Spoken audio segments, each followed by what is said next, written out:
This is the story of Skin and Bones. In late 1972 or 73, when I was a junior in high school, I acquired a copy of this magazine. It's called Industrial Art Methods. I think it was given to me by my Aunt Ruth, who was studying commercial art at the time at North Hennepin Community College, which is where I went later on. And you can see by the cover here that it's from Art Sign Materials, which I don't know if any of you remember Art Sign. It used to be a local art chain before Dick Blick. Blick took it over, basically. But a couple decades ago at this point, I think. And what's interesting about this cover, too, is that illustration was by Tony Stan, who was a type designer who did a bunch of typefaces for ITC, American Typewriter, ITC Garamond, ITC Cheltenham, ITC Century, and ITC Berkeley Old Style. So I just thought that was interesting that, I had no idea who any type designers were back then. So I was already interested in commercial art at the time when I was in high school, which is why she gave it to me, or why I picked it up. It might have just been left at my grandparents' house by her or something, but this little magazine, and I've got it right here. In fact, you can pass it around. I saved it after all these years. Had a profound impact on my life later on. So in the issue, the thing that got my attention was this little article about how typefaces are produced at Visual Graphics Corporation, VGC. And they had this spread with profiles of 10 type designers. Some of these are notable, like right here is Ronald Arnholm. He used to show up at TypeCon like around 15 years ago. Last time I think I saw him there was when I was in New Orleans. I'm not sure if he's still around. He might still be around, but he was in his 70s at least at the time, so I'm not sure what's happened to him. And then this Lee regular and bold or whatever is the VHS logo later on. Also, this guy had a Facebook page 10 years ago when I wrote about this. I'll get into that, but I discovered he had a Facebook page when he was in his 90s. He's probably not around anymore, but and then this typeface Precis was the first Star Wars logo before, like when it was under development. So kind of some interesting little trivia here. But I wrote about this on my blog in 2013, just thinking it would be an interesting thing to write about, given that its role in my interest in type design. In 2017, I got an email from a guy who knew this guy, Douglas F. Jones, who was the designer of Skin and Bones. And it's kind of funny because I sort of make fun of him here because it says I tried to Google him and all I found was a TV show called Fear Itself that had an episode called Skin and Bones starring an actor named Doug Jones, who is actually the guy that's in the Guillermo del Toro movies, who usually wears some kind of creature suit. Anyway, and I also said he got my vote in the Sonny Bono lookalike contest. But anyway, this guy who basically a friend of his son went to school with his son, and he said, "Oh, I know Doug. Yeah, y'all have, if you want to contact him, here's his email." And so I sent him an email, and there ended up being a long chain of emails culminating in an interview with Doug and discussions about me making an official digital version of Skin and Bones. So Doug graduated in 1962 with a BFA from the California College of Arts and Crafts, now known as CCA, in Oakland, California. After that, he designed signs for a company in Las Vegas and did a lot of hand lettering. He also started coming up with his own ideas for alphabet designs, which is when he came up with the idea for Skin and Bones. He was interested in the work of Herbert Bayer, particularly his universal alphabet. This is a picture of the original art for that letterform archive, which is pretty cool. And he thought it'd be cool to do like an inline version of this style of alphabet. This is what Skin and Bones looks like. I suspect that he didn't say anything about this, but I suspect that the neon signs in Las Vegas might have influenced him somewhat too, with the rounded stroke endings. He had several alphabet designs around this time and started looking for a publisher with no luck. There was a company called Letter Graphics that was kind of a competitor to VGC back then. I think they just made alphabets. They didn't make equipment. And in fact, I can pass around. Here's a Letter Graphics catalog, just to show you kind of what they were selling. I got that in 1977 at a job where I was trying to talk them into buying one of the machines that could use these fonts. But he won a contest with them with an alphabet called GNOME. He didn't provide any samples, and I've been unable to find it in the catalog, in any of their catalogs. But I'm guessing this would have been in the early 70s. And then around this time, he learned about VGC after seeing it in what he called a graphics book. I'm not sure what that means, a magazine or a book or what, but that's kind of how you put it. And they made what's interesting about this logo is designed by Herb Lubalin, who did a bunch of work for VGC like around 1964 or so. And I think he was one of the judges for new typeface competitions or whatever. They made a machine called a phototypositor. You can see one in use here. It was hard to find really good pictures of this for some reason. They're either decent photos but bad angles, or good angles and really poor photos. So this is like the best one I could find that kind of gives you the scale of it. Phototypositor, I think it was developed in the late 50s and was used up through the 80s. I remember learning about it at the time in like, that was like the Cadillac of headline setters back then. You could type up to 144 points. It was used at a lot of type houses before the desktop publishing era. It had lens inserts where you could condense, stretch, slant, or rotate the characters. You can kind of see in this image here what they're doing with up here. I don't know if I'd recommend that. And I don't know why they put a little P right here. Maybe to show the smallest and largest type you could do or something. A kind of wonky looking ad for a company that sells type. But anyway, this is probably from late 70s, I'm guessing. I actually have a Typositor reel here. So this is actually a film font, or actually several. There's 5 of them here. Accidents Grotesque, Aurora Condensed, Avant-Garde Gothic, Medium, Bucerama, Bold, and Continental Black. But you can, if you take kind of peel the tape off here, you can see what a film font looked like. I've got several of these that came from the U when they closed their photo typesetting stuff in the graphics department in the 80s. And I can pass that around. So that's the kind of fonts that this machine used. I think they fit right back here and here. They're like reels behind here.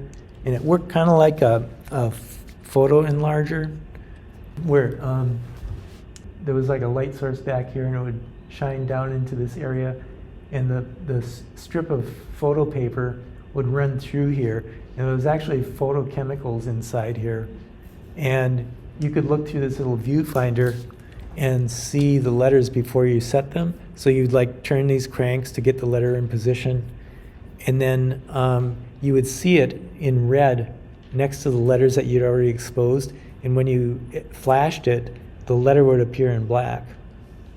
And then you'd move the paper and put the next, set up the next letter. So it's kind of an interesting system. And I associated with sort of high-end advertising typography in the 70s. Anyway, lots of people sold fonts that fit these machines. It doesn't look like it here, but as far as I know, you had to operate it in a dark room, and it required quite a bit of training to learn to use it.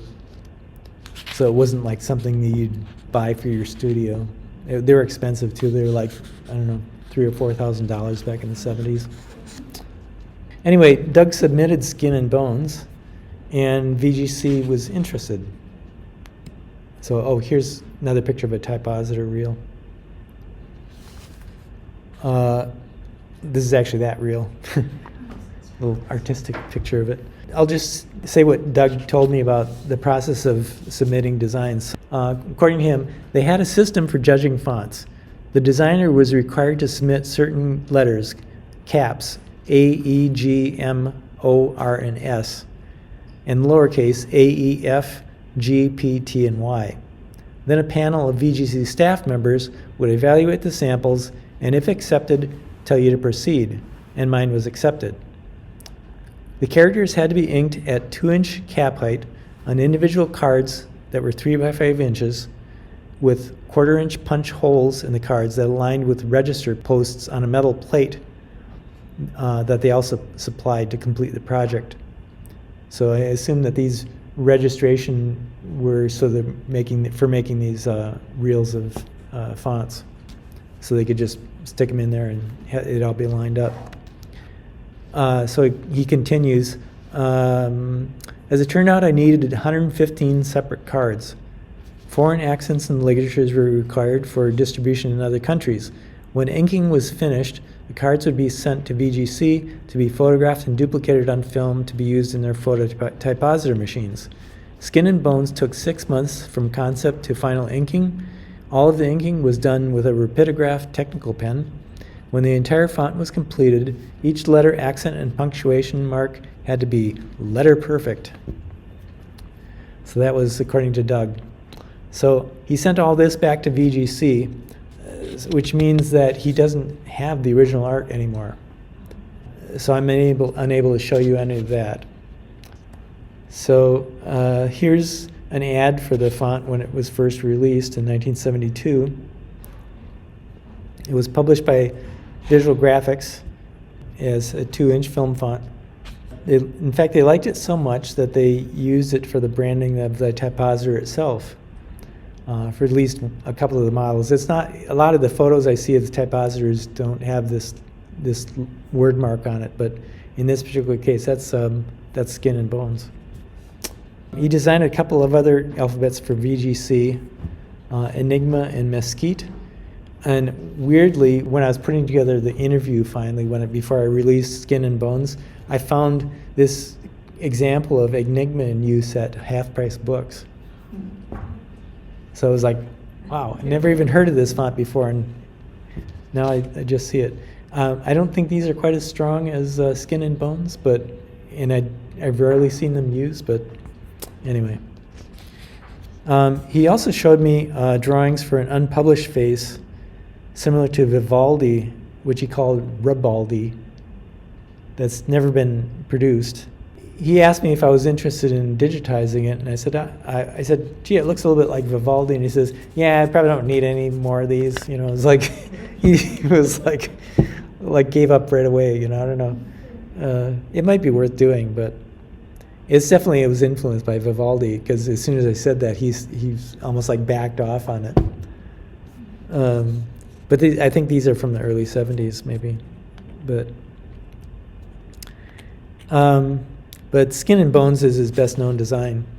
Soon after it was released, knockoffs of Skin and Bones began to appear. This practice was rampant in the 60s and 70s. Even VGC copied the entire Filmotype library from the 50s that was developed for their Filmotype machine. In fact, the 2-inch film font was developed by Filmotype in the 50s for the Filmotype machine, and VGC basically adopted that format for their own equipment. These are chart pack sheets. Probably in 1973, a year after Skin and Bones was released, Chart Pack came out with unauthorized copies. I don't have any copies of Skin and Bones, but I do have some sheets of Chartpak if you want to see what Chartpak sheets look like. So this is Velvet Touch lettering. I used to buy a ton of this stuff when I was in high school for the school newspaper and stuff. And even I used it even later for actual professional work because I couldn't afford a type house to set stuff. How do these transfer? Well, the way they work is you would position them, you usually would set them on like illustration board or something like that. You wouldn't, and then photostat them. But I would like make a like a non-photo blue line to line it up on, and then you would set the letters in place, and then use a burnishing tool. You could use like a pencil, but it was better to use something that was a little blunter than that, so you wouldn't crack the letters. And then you would just kind of put even pressure on it, and it would transfer the letter onto the whatever the surface you're rubbing on, and it would take it off. You might see that some of the letters are missing there. Letraset is the most famous example of that, but I used to buy a lot of Chartpak because they were cheaper. At a thrift store recently. Yeah, I've got a bunch of old Letraset, and Letraset was like the high-end one. It cost like $2.50 a sheet, where this stuff was like $1 a sheet, you know, so. So is this stuff just like at the art store? Yeah, it would be at an art store. I first discovered it at a stationery store in the town I lived in, Wisconsin. They only had like Letraset, which was super expensive, and something called press type, which was super cheap. It was like on wax. It looked like it was on wax paper. In fact, there's an ad for press type, I think, in that magazine. But yeah, it was super cheap. There was a bunch of companies that made rub-down lettering like that back then. But this, you notice that there's these letters here that weren't part of Doug's original alphabet. So the diphthongs and the German double S. I think there was also some lowercase diphthongs in here. I don't see them. Anyway, and I think also the accent marks were not his accent marks. So that was, he was kind of complained about Chartpak doing this unauthorized version, and got VGC to send them a cease and desist to stop producing them. And he says they stopped selling them, but I've got a catalog from 1988 that still lists Skin and Bones, so I'm not sure what happened with that. In any case, Doug never received any royalties from Chartpak. Doug soon noticed Skin and Bones showing up in magazines and newspapers. He says he has clippings from Time and Newsweek, something from Spalding basketball, and even Kobe Bryant used it. And it was also used he said it was used in a book by Lucas Samaras. And of course, the most famous use is this, the Austin City Limits logo from the PBS TV show. And the festival itself, I think, uses it, not just for the TV show. To this day, they still use it. He lamented that he never got royalties from any of these uses, but that almost never happens. I mean, I think maybe Doug never quite grasped how font licensing works. Like we all make fonts, we know how the licensing works. It's not based on like you use the logo on a package. I mean, in some cases, there's licenses that specify you had to pay extra for that, but back then, for sure, that wouldn't have happened. Basically, VGC agreed to pay a 25% royalty on gross sales of the fonts, which is similar to the way it works nowadays, although the percentage is usually 50% nowadays, probably because it's all just digital, so it's not like they have to manufacture anything. Whereas back then they had to. I mean, these film fonts, I assume, were made by hand.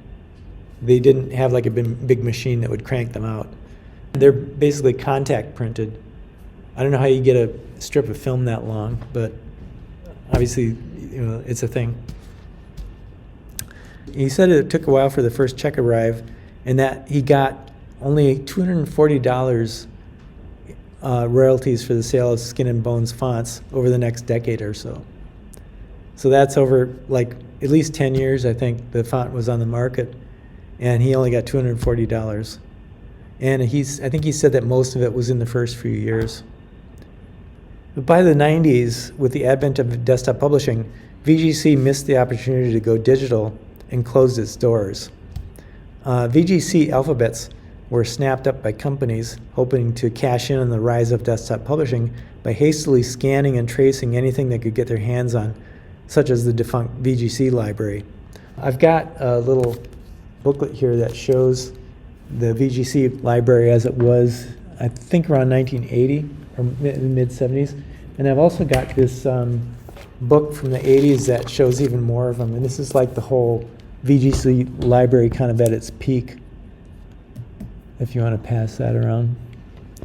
And I've kind of flagged Doug's fonts in this book. So these companies would scan and trace the fonts and sell them in mass collections of PostScript fonts, often bundled with other software. They were able to get away with this by changing the names of the fonts. While the alphabet designs were not protected under U.S. law, typeface names were. One of them was Skinny by FontBank. This came out in 1990. It has a 1990 to 1993 copyright date on it. And you can kind of see some of this stuff is not Doug's work. Let's see, oops, I got this backwards.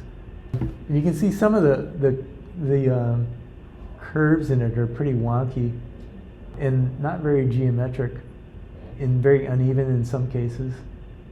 Like these are much thicker than these. This thorn is kind of questionable. You know, the design of these diphthongs is kind of odd. Another company, Weatherly Systems Inc., or WSI, produced and distributed another badly digitized version called Duoline from 1992 to 94. In both cases, only the basic character set was covered of his original character set, so there's no alternate characters here. Doug had a bunch of alternate characters. I don't know if you noticed that in the original design. And again, you know, some of these characters that they added are very odd, very lumpy kind of D here, which is kind of odd considering that they decided to name it with a word that started with a D. It's like, you know, no quality control at all. And also just look at the way they did this cross through the F here. Very strange. And of course, like these smaller letters here have thinner lines, which look out of place. And just everything is just very uneven. And they generally poorly match the original characters. So with all this in mind, Doug and I discussed the possibility of me making a modern, high-quality digital version of Skin and Bones. The idea was to do a remastered version, adhering as closely as possible to Doug's original design and character set, expanding the character set to modern standards, and maybe even including some additional alternate characters with Doug's approval. So I worked mainly with scans of the chart pack sheets, but also that ad that had the very large type in it. Since the catalogs, it's only like 24-point type or something like 30-point type, and it's very small. And so the chart pack, you know, they weren't perfect, but they were the best examples of the letters I had to work from. I suppose I could have tried to find a 2-inch film font version of it, and I kind of looked around, but it's kind of hard to find those things. I just happened to get some film fonts back in the 80s when they were like throwing all this stuff out. But nowadays they're pretty hard to find. That would have been the best version to work from. But I thought the chart back sheets were close enough, so that's what I used. As I digitized the scans, I discovered many inconsistencies in the dimensions. It was kind of a surprise to me. Things like overshoots, the way the curves joined and intersected. Some of this could be problems with the chart pack source, but I took the liberty to correct these while retaining the spirit of the design. And I can actually, if you guys want to, I can show you the glyphs file. Back there, let me see. I think I have to. Okay, so here's the actual glyphs file the final version. And you can see here, I'll make this smaller so you can kind of see how many characters are in the font.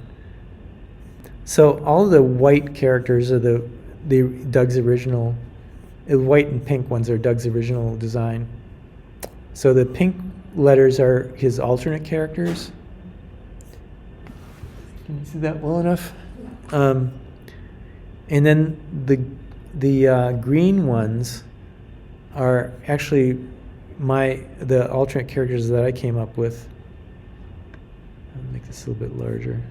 Or characters that I had to come up with from scratch and try to match his design.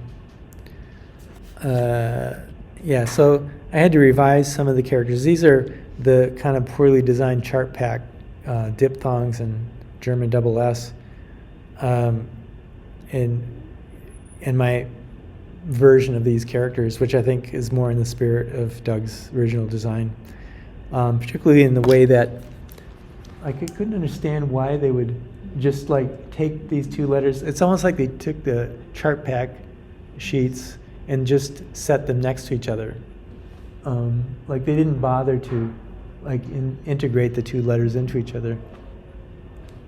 And the same with like, what's this little square thing doing here? You know, it's like I don't understand. You know, these endings here.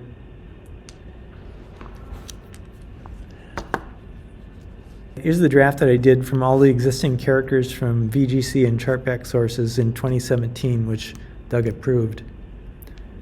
I added the accented versions because I had the accents from the chartback sheets, and so I basically combined them together to get relatively, you know, complete font from the existing characters. So unfortunately, the project got pushed to the back burner while I worked on other things. But I showed it to some fellow type designers at TypeCon in 2018 in Seattle and got a positive response. Patrick Griffin of Canada Type revealed that he had been working on his own version of Skin and Bones. He said that since I was working with the original designer, he would respect that and abandon his version. Frankly, I think it's just as well, since he wasn't planning to do a faithful revival of it anyway. Canada Type, their revivals almost always have modifications, presumably so they can claim ownership of the design in some sense. But it's sort of like the way their modus operandi is to use the original as a jumping off point rather than make an official version of some classic font. So you can see some of Patrick's planned modifications here. It's kind of odd. He put square endings on some of these characters. Not all of them. So you can see they've got the round stroke endings up to here, or around here. And then also, I think he's sort of lost some of the geometric quality of the face too in some of these letters, like this E here. It's kind of like the curves are more squared off. They're almost like round rects. And also you can see it has similar problems to the chart pack designs where the white should they should be closer together so that the white touches. Like that's kind of where where I would do that. And also, I don't like, why is this shrunken R doing? What's that doing in there? It's like with a different stroke weight. And this odd @ symbol. I don't know. So I don't know. Oh, here's also another idea he had, which was to do like a solid version of it, which is interesting, I guess.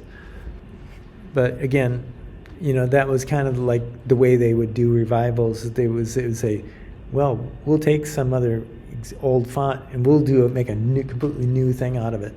And it's like, I get that. I did that myself on at least one of my typefaces, Changeling, which is based on an old font called China, and I completely redesigned it. It's not a strict revival of it. For what it's worth, I didn't use any of his work in my version, which was actually well underway by the time I saw his. So then, also in 2021, I sold my company. part of the reason I was not working on it. So by 2023, 5 years after the initial draft, Skin and Bones was still on the back burner. A lot had happened since then, including the sale of my company to Type Founders. I wrote to Doug and apologized, explaining the situation. Skin and Bones was not part of that sale, of course, since I didn't own the design. VGC didn't exist anymore, and so as far as I was concerned, it belonged to Doug. I talked to TTF about it, and they agreed to allow me to distribute the font through their channels, but pay me 100% of the royalties, which I would then pass along to Doug. I just needed to finish it. So by September 2023, I had nearly completed the character set, as well as adding a lot of my own alternate characters. Here's some of the characters I had to come up with to go with the design that weren't part of Doug's original design. And I really had fun with a lot of these, especially these small numbers, the small figures here, because I didn't want to just shrink down the regular figures, and because they wouldn't match the stroke weight. And so I basically designed them smaller, and it was really fun to kind of come up with these designs. And also just coming up with the characters nobody ever uses from the symbol range, like the math characters and Greek characters and stuff. Even though I know these are probably never really used, it was still fun to kind of come up with them. And then here you can see let's see, the original characters are in black and red. So Doug's original characters are in black and red here. And the alternate characters I came up are in blue and green. So let's see. So the green characters are new characters that I had to add, like the diphthong and the thorn and German double S and stuff like that. Also like upside down punctuation for Spanish. And then the new alts are in blue here. His original X here I thought was problematic, that it didn't quite fit with the rest of the characters because of the way this dark spot is in the middle. So I came up with a new X for it, leaving this as an alternate. Doug was happy with that. Let's see, I also did a few other X's, an alternate P, and an alternate S, which I'm pretty happy with, especially the lowercase one. And he was happy with all this and didn't mind my additions. So here's the complete character set as of October 2023. And by 2024, and so Doug approved all this. At one point we were worried about the name, because there were some free fonts called Skin and Bones that were nothing to do with this font. It was like some grunge font or something like that. That's like one of the worst things in the font business, is all these free fonts taking all the good names. But a lot of times it's not that. You can just use it anyway. But I considered calling it Skin and Bones DFJ for Douglas F. Jones. But after talking it over with TTF, we decided we could just call it Skin and Bones. So by February 2024, the font was finished, and I prepared to launch it, which included finally editing and publishing the interview that I did with Doug back in 2017. So I launched the font and published the interview in April 22nd, 2024. Doug was very pleased with my efforts on his behalf, both with the font and the polished and edited version of the interview, which had been very fragmented. It was kind of very back and forth, and he kept jumping around in the subject matter. And then the following October, when I finally got the first royalty reports on Skin and Bones, I emailed Doug to let him know, and also to get his mailing address in order to send him a check, which I somehow had never gotten from him. But I got no reply. Doug usually got back to me right away before this, and I was concerned that he might have passed away or something, or maybe was incapacitated in some fashion, because he's not young. He's probably at least in his late 70s, maybe in his 80s by now. But I found nothing on the internet to confirm that he had passed away or something like that. No obituary or anything. Oops. And after trying and failing to contact him by email for a few months, it occurred to me to try the guy who had first emailed me with his contact info. And he got back to me right away and said he'd have Doug call me. So thankfully, he was still alive. It took a couple of days, but Doug did call. He sounded like he was doing well, and it was really great to actually speak to him for the first time after all this time.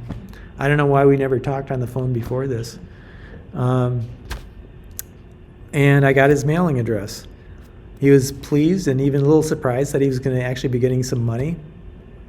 Again, I think he would have been fine if I didn't send him any money. He was just happy that somebody was like making a decent digital version of his font. It's not, you know, and it wasn't. It's not a lot so far, but I can't tell you how good it felt to actually finally mail him his first check. The $240 he got back in the 70s is roughly $1,000 and $25.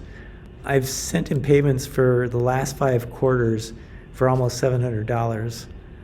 By the time 2 years have passed, I think he will have more than doubled his earnings on Skin and Bones. I thought it might be more than that, you know, but I think that's pretty good. And keep in mind, the royalties he got from VGC spanned more than a decade, so this is just in 2 years. You know, who knows how, you know, hopefully he'll still be around long enough to enjoy this. So why did I do all of this? On the surface, I didn't owe Doug anything. He was just some guy I saw in a magazine when I was 17 who made a typeface that I thought was cool. But that magazine was one of several things that got me interested in type design. And guys back then designing alphabets didn't have what we have now, where you can design and produce fonts independently on your personal computer and actually make money selling them. It's not easy, and not everyone, no matter how talented, can make it work, but it is possible to design type for a living. Back then, it was almost impossible. It was almost always a side gig, something you would do to make a little extra money, with the emphasis on little. So this project was never about the money for me. I don't need the money. I've been lucky enough to be able to take on a project like this and just do it anyway. It's more a way for me to honor in a small way one of those guys, none of whom ever made much money for their amazing work that nevertheless inspired my love of fonts and to pursue a career in type design. And plus, Skin and Bones is a really cool typeface, and it was really fun to work on. So, thanks, Doug.